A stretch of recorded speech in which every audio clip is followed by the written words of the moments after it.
पहुंचे हैं, आम आदमी पार्टी प्रत्याशी है, पूछेंगे कैसा माहौल चल रहा है और कितने प्रतिशत मतदान हो चुका है। नमस्कार भाई साहब। नमस्कार जी, कैसे क्या हो? माहौल चल रहा है? माहौल बढ़िया है जी, पीसफुल है, बड़ा अच्छा रुझान लगा। मैं कम से कम 25-26 गांव में होकर अभी आया हूँ आदमपुर के बूथों में। और अभी मेरे 15-20 गांव और हैं, मैं अभी निकालूंगा तो 6 बजे तक वोटिंग है, तो 80% मैं भी कवर कर ही लूंगा।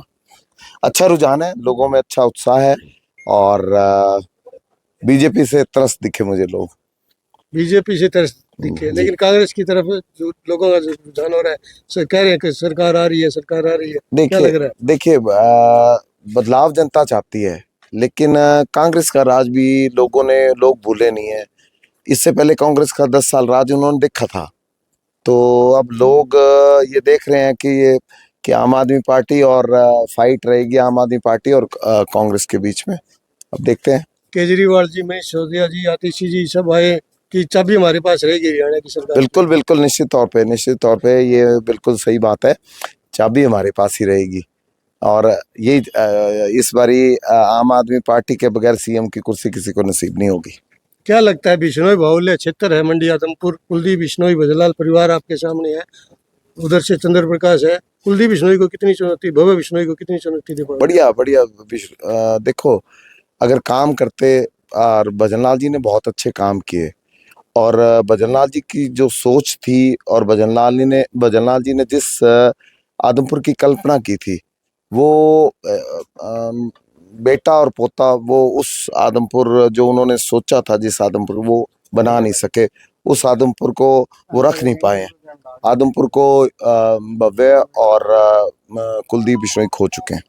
बिश्नोई बेल्ट में कितनी सैन्य लगा पाएंगे? बढ़िया बढ़िया, देखो बिश्नोई एक छोटा समाज है, और छोटा समाज के कारण है ना, रिश्तेदारी भाईचारा सबसे आपसी में निकल आता है, तो बढ़िया सेंध लगाएंगे। मैं मेरे असरावा गांव से शुरुआत करूंगा, जो कि एक बिश्नोइयों का गांव है, और हमेशा ही वहाँ पे 70-30 का इशू, 70-75% तक की वोट आज तक का अगर आप पीछे रिकॉर्ड देखेंगे तो कुलदीप जी को मिला है, और इस बार वो उल्टा हो जाएगा। वो 70% मेरा और बाकी 30 में सारे आ जाएंगे। किसका साथ देंगे, परिवार का? कुलदीप बिश्नोई, भव्य बिश्नोई कह रहे कि आदमपुर मेरा परिवार है, 56 साल का रिश्ता है।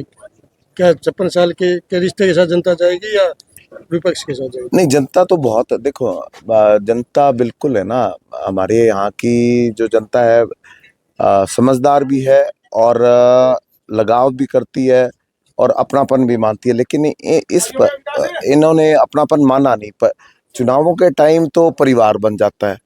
और कल रात को मुझे भी एक किस्सा किसी ने सुनाया कि कल रात को ये वोट मांग रहे थे आदमपुर में, कल थोड़ी बारिश हुई थी आदमपुर में, तो ये कहीं वोट घर घर डोर टू डोर कर रहे थे कल शाम को। तो वहाँ पे मुझे अभी किसी ने सुनाया ये किस्सा कि वहाँ वो वोट मांगने गए, तो कुलदीप जी को उन्होंने स्पष्ट बोला कि जी ये जो कीचड़ है और ये जो यहाँ पे गंद फैला हुआ है, इसमें हम तो 5 साल पिसते हैं, और आज आप आए हो, ये देख लो, ये हाल हमारा 5 साल रहता है, तो कुछ करो। इनके मुंह पे अब जनता बोलने लगी है, मुंह पर बोलने लगी है, उलाहने देने लगी है। तो जब उलाहने और मुंह पर बोलने की नौबत तब आती है जब जनता पूरी तंग होती है, त्रस्त होती है। वो कह रहे काम चल रहे हैं, पाइपलाइन में 800 करोड़ रुपए का 1.5 साल में लेके आए हैं भव्य बिश्नोई। सब वो 800 करोड़ के तो खुद ही मान रहे हैं कि वो 800 करोड़ कहीं लगे नहीं, लगाए नहीं।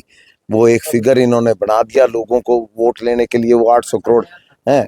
और वो पैसा ना तो ये बता पा रहे हैं कहाँ लगा, किधर लगा, कैसे लगा, किसके जेब में गए, और किसकी जेब में के जो ठेकेदार अपने, किसके रिश्तेदार भाईचारे, किसको दिए हैं वो 800 करोड़।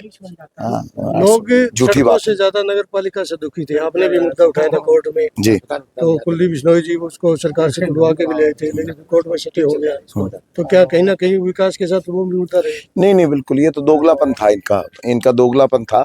एक तरफ तो ये कहते हैं कि हम यहाँ पे जो धरना था, धरने पे आके जाते हैं, दूसरी तरफ कचरे कचरे की जो गाड़ियां हैं उनको झंडी दिखाते हैं। तो और वहाँ पे कहते हैं कि विधानसभा में हमने ये सवाल उठाया था, मुद्दा उठाया था, और वहाँ पे आज मुद्दा उठाते हैं, शाम को और कल आके वो हरी झंडी दिखाते हैं। तो ये दोगलापन, कभी इधर कभी उधर। ये तो जो केस डाला गया था उसमें ये हाई कोर्ट ने सारा रिकॉर्ड तलब कर लिया था, और इनको पता था, डीसी का वहाँ एफिडेविट जाना था, डिप्टी कलेक्टर का, और वो एफिडेविट के उसमें सब कुछ सामने, क्योंकि उसमें आरटीआई मैंने ही लगवाई थी, आरटीआई लगवा के सारा रिकॉर्ड निकाल लिया, तो ये फंस चुके थे उसमें। तो वो तो विड्रॉ करनी पड़नी थी, नहीं तो वहां से नोटिफिकेशन स्टे होनी थी, उससे पहले ये विड्रॉ कर गए। तो ये तो होना ही था। गलत तरीके से लोगों पे थोपी गई चीज लोग भी नहीं झेल पाते, और जो गलत तरीके से काम किया हुआ है, एक दिन आदमी को उसमें वो आदमी फंस जाता है। तो ये फंस गई थी सरकार वहाँ हाई कोर्ट में।